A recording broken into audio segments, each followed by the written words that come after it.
আসসালামু আলাইকুম সবাইকে। আশা করি আপনারা সবাই ভালো আছেন। বাংলাদেশ যেন প্লাস্টিক রূপী টাইগার, তাদের বুদ্ধিও যেন বিকল। শেষ ওভারে অযথা ব্রেক থ্রু, শেষ ওভারে চরম নাটকীয়তায় লজ্জায় নাক কেটে যাবার মতো ইউ এর কাছে এ কেমন হার।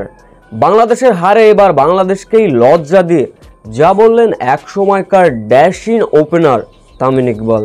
বিস্তারিত জানতে ভিডিওটি না টেনে সম্পূর্ণ দেখার অনুরোধ রইল। শান্তর এই হাস্য উজ্জ্বল মুখখানা দেখলেই বোঝা যায় লজ্জা যেন অনেক আগেই খেয়ে ফেলেছে বাংলাদেশ। শারজায় রূপকথার মতো এক রাত নেমে এলো। টি-20 ক্রিকেটে বাংলাদেশকে প্রথমবারের হারের স্বাদ দিল আরব আমিরাত।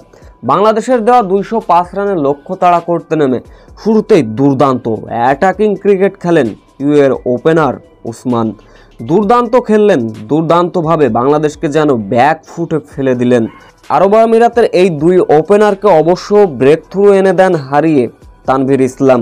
এরপরে অবশ্য ওয়াসিম সেঞ্চুরির পথে এগোচ্ছিলেন, কিন্তু 82 রানে তিনি যখন সাজঘরে ফিরলেন, এরপরে একের পর এক উইকেট হারিয়ে দিশেহারা ছিল ইউএ।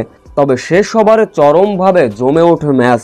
শেষ 5 বলে আরব আমিরাতের জয়ের জন্য প্রয়োজন ছিল 10 রান। দ্বিতীয় বলটিতে অবশ্য উইকেটের দেখা পেলেন সাকিব। তখন ইউ এর রান ছিল 202। তখনই অযথা ব্রেক থ্রু মারলেন বাংলাদেশের ফিল্ডাররা, তাতে করে 4 পেলেন, যার ফলে এরপর বাউন্ডারি মেরে শেষ ওভারের নাটকীয়তায় এক বল বাকি থাকতেই বাংলাদেশকে 2 উইকেটের বড় লজ্জায় ডুবিয়ে হারালো সংযুক্ত আরব আমিরাত।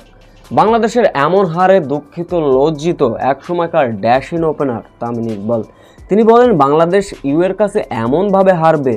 তামিম ইকবাল বলেন, এদের বেতন বন্ধ করে দেওয়া উচিত। এমন পুস্কে দলের সঙ্গে এমনভাবে হারা যায়। এদের বেতন বন্ধ করে দিলে এদের ক্রিকেটে এরা সিরিয়াস হবে, তার আগে নয়।